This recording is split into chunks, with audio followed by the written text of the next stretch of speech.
So for this video, we'll be discussing how to subtract fractions. So let's first start by illustrating this idea. So if we have two wholes out here and we divide it into 4 parts,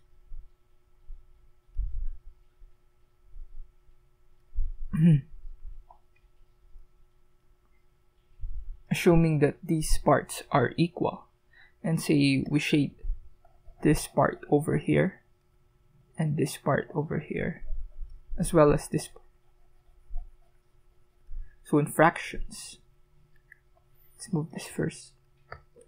So in fractions, we note that this one is 2/4 and this one is 1/4. So how do we apply subtraction out here? So when we subtract fractions, what we do is we remove this part out here. So since this is 1/4, what we do is we erase 1/4 of this whole. So in terms of numbers, 2/4 minus 1/4 would give us 1/4.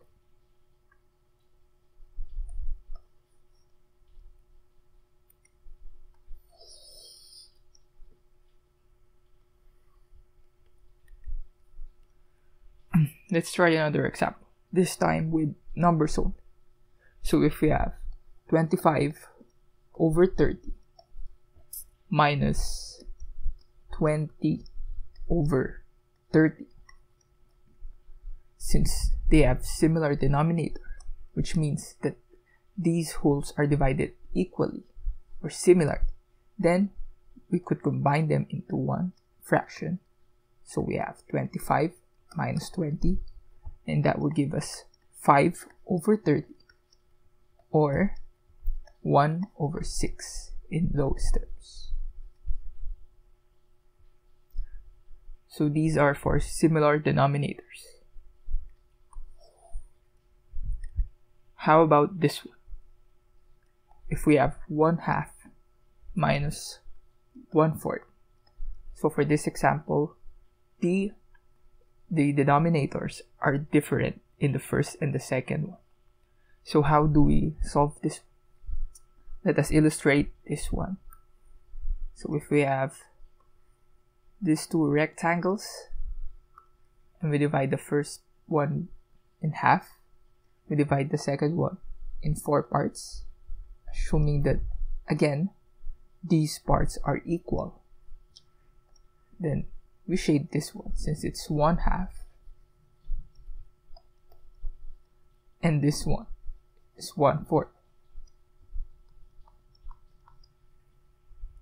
So like in adding fractions, what we do here is we try to make the division per part in these wholes equal. So what we do is we divide this one into 4 parts. So from 1/2, this would clearly become 2/4. So in terms of our expression in the left, let's move this first. What we do is we multiply 1/2 by 2/2. We are allowed to do this since 2/2 is simply equal to 1. So it's just like an identity. So this one would become 2/4 minus 1/4, which is simply 1/4. In terms of our illustration, what we do is this part, we subtract it in here.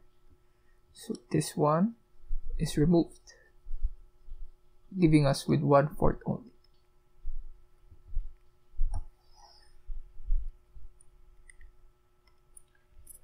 Let's try another example. If we have 2/3 minus 5/12.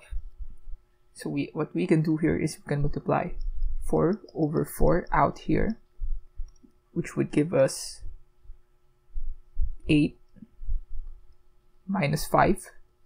Since the denominators would be equal already, we can put 12 out here, which would give us 3 out of 12, or 1/4 in lowest terms.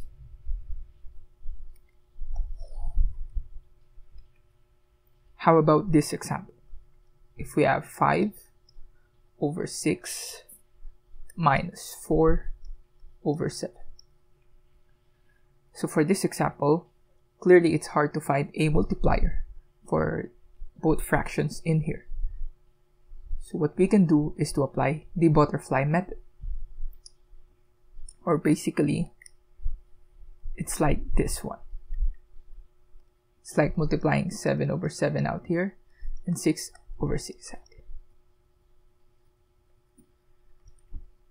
So what we do is first, we multiply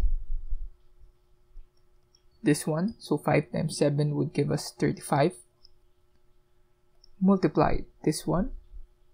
That would give us 4 times 6 is 24. All over. Multiply this one lastly. So that would give us 42. And since we are subtracting here, we put subtraction. This would give us 11 all over 42. So take note of this one. Like in addition of fractions, there is the butterfly method out there. But for this one, we use the subtraction operation instead.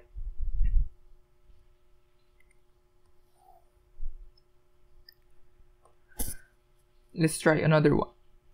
If we have 11 over 10 minus 8 over 9, again, we multiply this one, give us 99. This one give us 80. And this one would give us 90. So this one is equal to 19 over 90.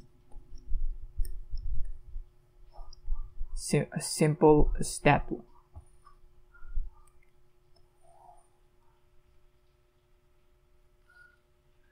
Now let's try mixed numbers. If we have 2 and 2/3 minus 1 and 1/2.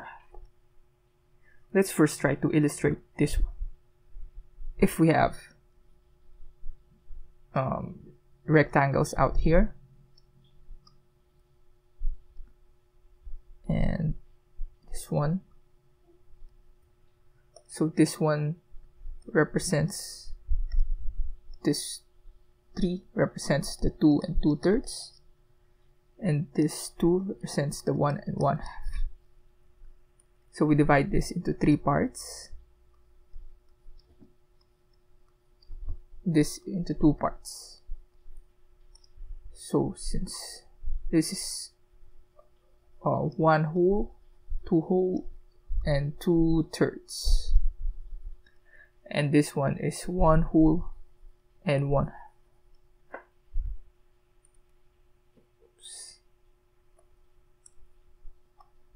So how do we subtract this one? What we can do is treat this as wholes. So we're only left with these fractions.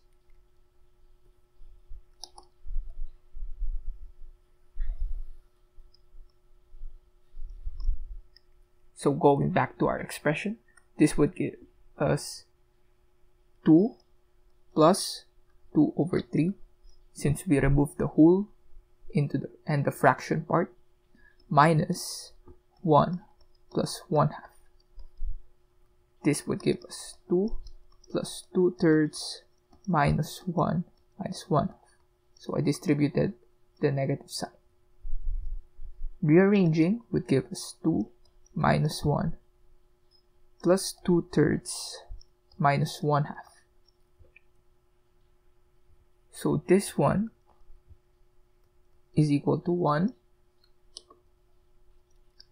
And for this one, we apply the butterfly method out here. So let's put some markers out here. So we have 2 times 2 is 4, 1 times 3 is 3, 3 times 2 is 6. So we apply the remaining subtraction in the numerator part, and that would give us 1 plus 1 over 6. Or we could treat this again as mixed fraction. We move this one, and we can move this, which would give us 1 and 1 over 6. So that is how we add, or rather subtract, fractions. So again, for this video, we have tackled what subtracting fractions are, starting with similar denominator, different denominator, applying the butterfly method, as well as dealing with mixed fractions. So that is all for this video.